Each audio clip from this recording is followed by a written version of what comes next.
Wise men once said that you don't always get the waterfall shortcut in Mario Kart. Luckily, we're not talking about Mario Kart today. We're going to be covering Ma2 on PC shortcuts, why you should use them, how you can integrate them into your workflow, how to rebind the keys to better suit your setup, and just some useful tips and tricks for just useful everyday shortcuts that'll just speed up your programming. Um, when you first open Ma2 on PC, you'll notice that there isn't these little blue names underneath all the buttons. These are the shortcut buttons, but you won't actually see them when you open up the Ma2 on PC. In order to enable them, you will have to press the shortcut button. So this is how it will look when you first start the program. And this is how it should look. And now you know that shortcuts are working. Now, shortcuts are I feel very essential when you progress in your Ma2 programming kind of journey. Mainly because it just allows you to do everything quicker. Instead of like taking 7 seconds to store a cue in a sequence, you could do it in like 2 seconds. Which allows you to, first off, create more, but also it allows you to save more time that allows you to do other things. For example, program the song, add more tweaks, or add different things to the song that you usually wouldn't have time to do. An example of some useful shortcuts I'm going to quickly cover is probably the one that I use the most. It's bound by default to the delete key. You can see it on screen, but essentially this just allows you to clear and clear and clear selection, clear everything else. We can bring up the command line, and this will show you the commands that are being executed. You can also see in the middle of the screen there's a little delete text box just showing you what I'm pressing to make it easier for you to understand. Another very useful one is S, because it allows you to store things. Because traditionally, in order to store things, you would have to press store, then go to executor, and then click on the actual executor bank in order to store a sequence or a queue. But if you just press the S key on the keyboard, then it can be done within seconds, very easily, very quick.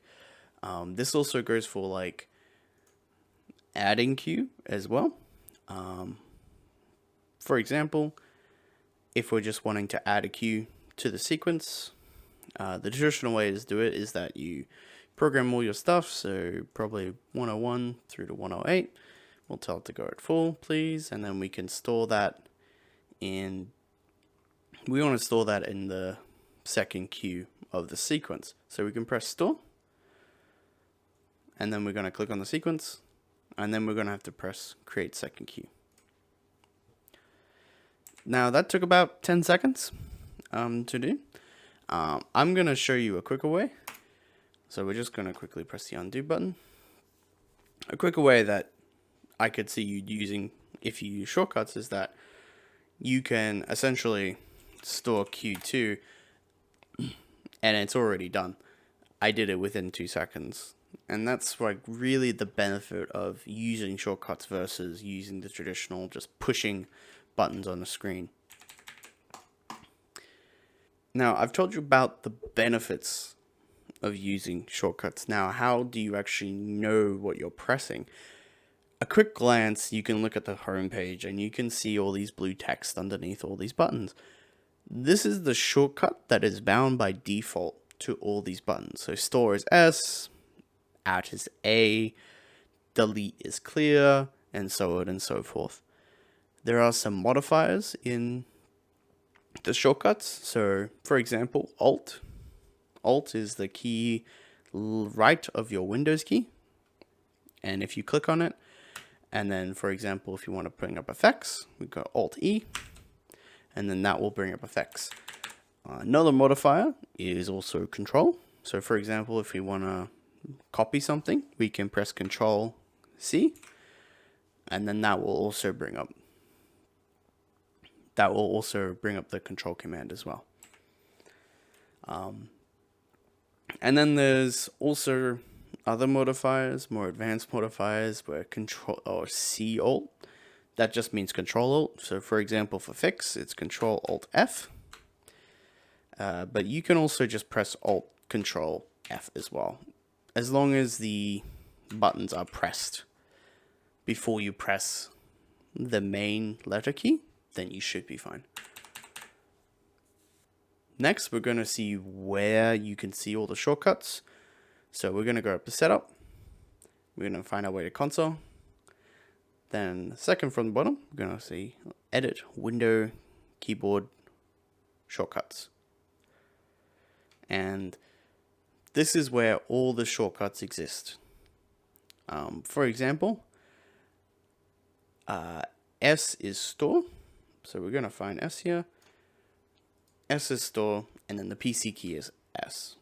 Hard key just represents whatever button would usually be on the home page. So for example, the store, so this button right here, that's the hard key that's referencing, and then the PC key is the key that we need to press in order to activate that key on the keyboard.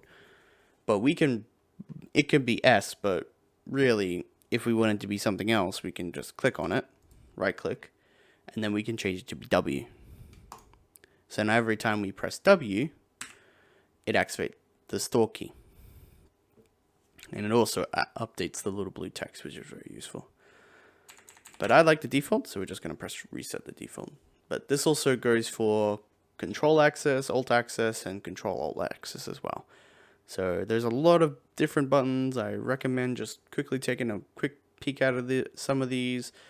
Maybe some of these you don't really use too often, but some of these you might really use often. So it's always a good idea to just quickly have a look through that. And it will make your programming and your job a lot easier. That's all I want to tell you about. I hope you all have an amazing day.